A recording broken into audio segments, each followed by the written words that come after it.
ابو سعود مساك الله بالخير. مسيكم بالخير الله يطول عمرك. ابو بدر والله انا بس مكلم، يعني انا على فكره انا اللي طالب المداخله شيء واحد ويزيدنا شرف هذا، انه بكل امانه في برنامج الجوله اضاف للحركه الرياضيه في المملكه العربيه السعوديه، اضاف للاعلام الرياضي في المملكه العربيه السعوديه. نعم اختلفت معك، اختلفنا على اشياء كثيره سواء انا ولا انت، لكن في الاخير انه وبكل امانه برنامج الجوله هو لم ينصاع لأمر فهد ولم ينصاع لغير فهد. هذه شهادة حق أقولها. لك مني كل الشكر نيابة عن كل الأهلاويين. إن حدث هناك خطأ مني أو من أحد من الأهلاويين نعتذر، والخطأ منكم أكيد أنه مسموح. فبس أنا أحب أقول هالشهادة اللي فعلا برنامج نسعد فيه كرياضيين في المملكة العربية السعودية، ونتمنى المزيد، نتمنى أكثر من جولة في أكثر من قناة للفائدة العامة للمتلقي الرياضي.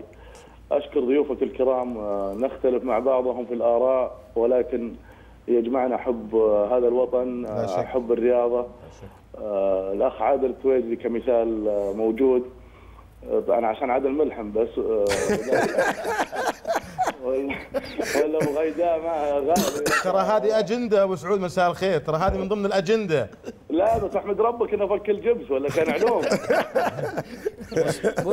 ابو سعود ابو سعود ابو سعود يسمعك مساك الله بالخير. مساك بالخير اخوي عادل. شلونك؟ طيب بخير الله يحييك.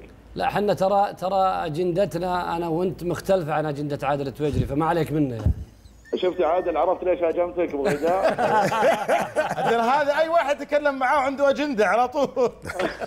لا بس على الايضاح، يعني انا الاخ عادل ملحم والاخوان والله كلهم، ابو غيداء، الجميع، ترى حامد البلوي، كلهم والله العظيم، يعني اختلاف الميول لا يفسد للود. ابو سعود خليني بس عفوا للمقاطعه وانا اسف، وتحديدا يعني كان لي انتقادات كثيره على الهلاويين وانت عارف الشيء هذا، وانت عارف انه يعني قديش احترمك واقدرك وتعذر، وكنت قايل على فكره انه احد اخطر البطولات على النادي الاهلي خلال الفتره الماضيه هي البطوله هذه، وتكلمنا فيها حتى انا وابو خالد لسبب بسيط جدا، هي عشان الجمهور، عشان امير خالد بن عبد الله، وعشانك انت لسبب بسيط على فكره، ما حتعرف تشتغل لو ما جبت بطوله، ما حتغل يعني لا يمكن تشتغل، وعندي بعض التحفظات اعطيتها اليوم ابو خالد يبي يعطيك اياها.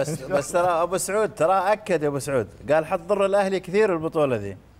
وش فيه؟ قال البطوله هذه حتضر الاهلي كثير، واكد على الكلام هذا. اذا نام الاهلي على البطوله هذه يا ابو سعود، لا تاكد، اذا نام الاهلي على البطوله هذه وعاش الافراح الطويله ونسى مع تحفظي حقيقه يا ابو سعود، وانا اقولها يعني بكل صراحه على كاماتشو، من وجهه نظري الشخصيه، اذا الاهلي انهى مع كاماتشو، اعتقد انه كاماتشو من وجهه يعني اعتقد انه خلاص يعني كمل كل اللي عنده مع الهلال، مع العربي القطري، مع الشباب، ويبقى في نهايه الامر يعني الامر راجع لكم.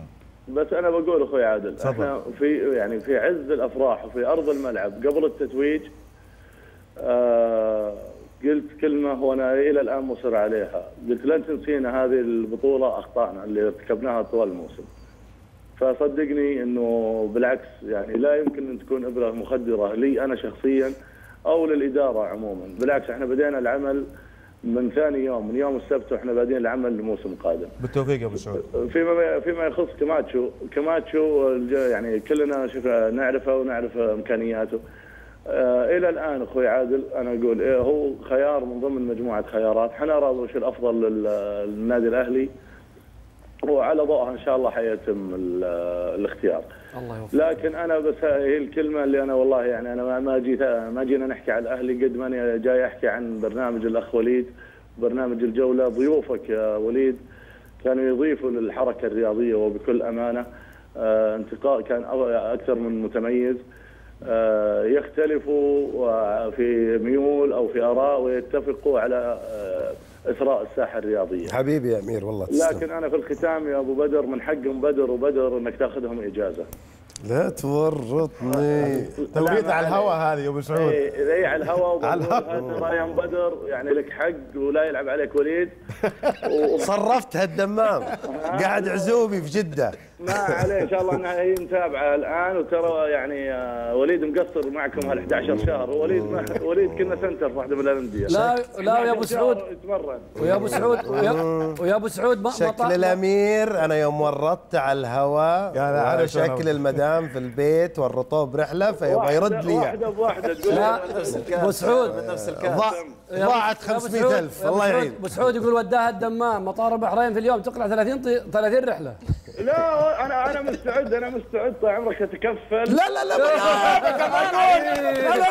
مش ناقصه يعني مش ناقصين. لا بس لحظه عادل اتكفل توصيل لهم للبحرين فقط. عشان نستثمر. لا دي عندي يا ابو سعود. دي انا اتكفل فيها. العبري هذا موجود. تسلمي والله. ألف شكر وليد. ونتمنى باذن الله ان تكمل الجوله موسم اخر ان شاء الله مليء بالانجازات. وان شاء الله يكون في بطوله حلوه السنه الجايه عشان نسوي تغطيه زي اللي سويناها على الاهلي في هالكاس. باذن الله وليد. شكرا تسلم يا أمير. للجميع. والاخ وليد بن مهري وكل القائمين على تسلم والله يا امير. شكرا لك.